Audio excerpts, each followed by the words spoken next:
Ngayon guys, breaking news, kinuha na si Kai Sotto ng LA Lakers dahil kulang nga ng sentro kapalitan ni Anthony Davis.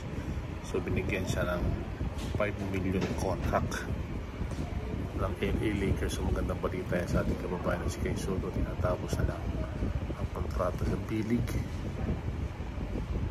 at matutungayan na natin ang secure contract for 2 years ng ating kababayan na si Kai Sotto. So congratulations sa ating kababayan na si Kai Sotto. Finally nakuha na niya ang kanyang minimiti na mapunta sa NBA at siya nga i-confirm na bibigyan ng $5 million.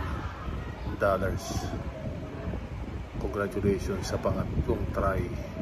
Bagamat hindi pa nagaganap ang 2024 NBA Summer League, nag-secure na ang ating kababayan na si Kai Sotto ayon sa Wasserman. Abangan.